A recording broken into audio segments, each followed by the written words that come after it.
And for the last story, let's turn our attention to the Ivory Coast.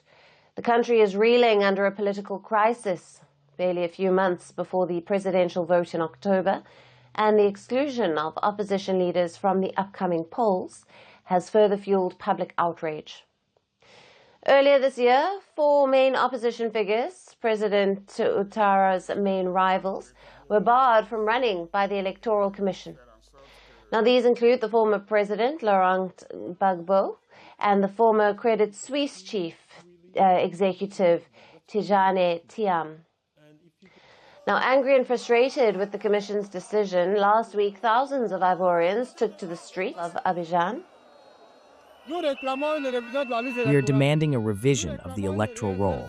We are demanding the reintegration of political leaders onto the list. We are demanding reform of the Electoral Commission. We are calling for fair elections in 2025. All these grievances have not been addressed by the government. So we came out to demand that the government reform its constitution.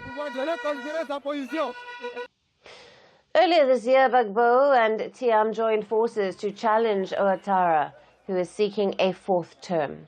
Ouattara's candidacy is contested after he changed the constitution in 2016 to remove presidential term limits. There is no distinction of political party. We are one people, and we have come to say yes and yes to the re-registration of President Laurent Gbagbo and President Tidjane Thiam, and no to a fraudulent act, no to a 4th term. Ouattara, you need to come so we can talk. Sorrow must return. Laurent Gbagbo is here. Tidjane Thiam is here.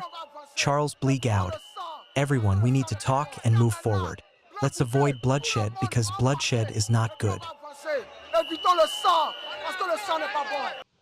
Despite severe backlash and unrest across the country, Ouattara remains determined to seek a 4th term.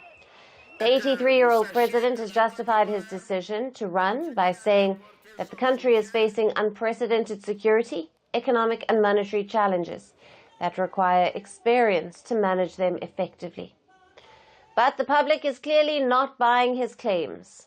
Critics have accused the country's government of seeking to silence the opposition voices. The former President Gbagbo's party has claimed that on Sunday, 2 more of its members had been arrested as a part of a campaign of intimidation by the authorities. The police have also made a spate of arrests targeting dissent activists in recent weeks.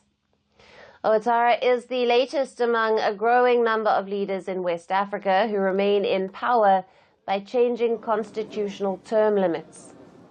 Coup leaders in the region have used alleged corruption within democratic governments and electoral changes as pretexts to seize power. This is what led to a split in the Economic Community of West African States, or ECOWAS. Elections in the Ivory Coast have usually been fraught with tension and violence. When Ouattara announced his bid for a 3rd term, several people were killed in the election violence. And now that he has yet again announced his bid for a 4th presidential term, the possibility of a similar unrest looms over the country.